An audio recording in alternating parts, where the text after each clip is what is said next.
Nothing really. You know, I still got to compete. We have competitors, you know, in the quarterback room. Not just Mac Jones, you know, we got Paul Tyson, and then, you know, we got my little brother as well. And then we got the walk-ons. So, I mean, it's not time to take off, not time to relax. You know, it's still time where we got to all compete. So. You're happy you got through the first practice unscathed? You say what? You're happy you got through the first spring practice unscathed this time? So, yeah, meaning I didn't have to? Yeah, not injured. Yeah, last year was definitely different. Last year I got hurt. So. What's it like with your brother being here? I mean, it's good, but I mean, when he comes here, I mean, it's a business. You know, you got to work for what he wants and what he needs to do to become successful here, and it's not going to be given whether, you know, his brother's a quarterback here or not, or even if our father was the head coach here, you know, he'd still have to work the same way. It's a different part, being like a teammate and being a brother. Your teammate on the field, brother off the field. Is it that kind of dynamic? It definitely is. Definitely, you know, when practice happens, it's like you're looking at your teammate, you know, as well on the defense. You're looking at those guys as, you know, guys I got to compete against, and then off the field, you know, they're our friends. You know, they're my brothers and whatnot. So it's exactly the same take. What did you hear from kind of like the NFL personnel at your junior pro day? And like, what were they kind of saying? And, you know, were you happy with, I guess, how it turned out? Well, I didn't get the opportunity to speak to anyone from the NFL. We weren't allowed to. And, you know, we're really there just to learn, you know, things about whatever the NCAA symposium had, you know, for us, which was, you know, if we were able to talk to free agents and, you know, things like that. Or agents, I mean, not free agents, but, yeah.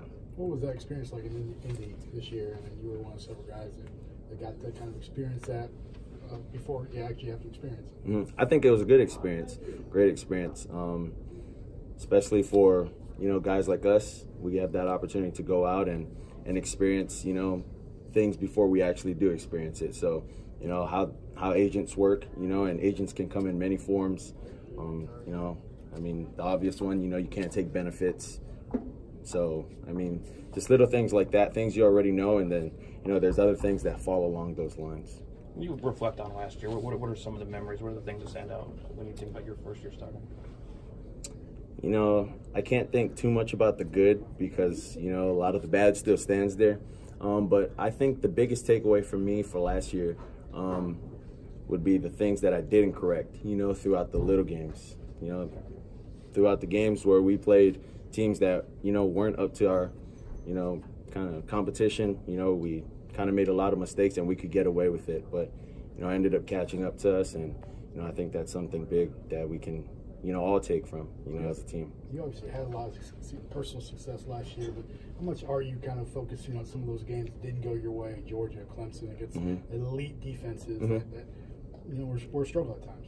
Well, I think that's where it comes to play. You know, when it gets you, you know, and ended up getting us throughout those times. And, you know, it just wasn't enough time for us to recuperate and try to fix it because they were habits already instilled. So, you know, this is an opportunity for us, you know, throughout spring ball to get better with that.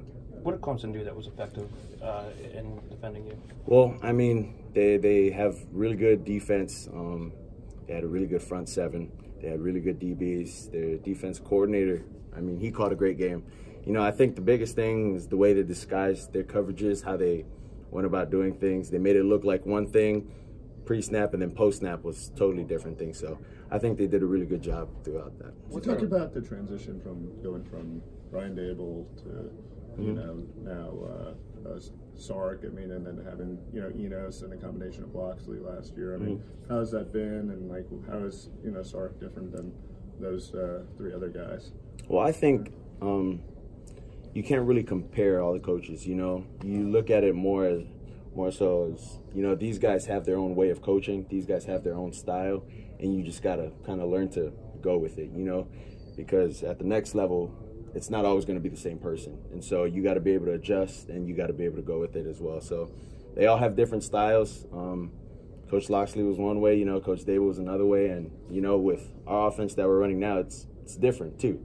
So it's just getting used to what they're doing and what they like and going with it. Is it good to have the QB coach be the same as the OC? It is. It is. I'd say that helps because, you know, they're not going elsewhere, you know, to hear information. You know, they're not going to the receivers. They hear this from the receivers. Then they're coming to the quarterbacks. They're hearing this from the quarterbacks. You know, they're just hearing it directly from the quarterbacks. And, you know, the relationship between your quarterback and your OC is definitely something big. So how much of a learning curve is, you know, you said the offense was a little different. How much of a learning curve is that? You know, we've implemented a good amount of things, you know, that Sark likes to run, and that he's run in the past. But we still have a good amount of the things that we've had last year, so it's not too much of a big learning curve. He's known for the West Coast offense. Is a lot of it kind of getting the ball out sooner? Is that one of the things you're working on? Well, right now we haven't really implemented everything. You know, we're about to start day 2 today. You know, and you know we'll just kind of have to see what he has planned for us. 2 more. You had a relationship with him before. Was it just good to see him back here? Oh yeah, it was really good. You know, he offered me. Well, he was at USC, and USC was my dream school too. So, you know, I'll be forever grateful for that. But, I mean, just the person he is, he's a good guy. I mean, he's a relationship person, you know, in the quarterback room with not only me, but everyone in there. So it's a real easy learning environment. How did you decompress from the season after everything, after the Clemson game, after the whole playoff Heisman? How did you decompress, and, you know, what was that like for you? Went back to work. That was it. All right. Thank you, Phil.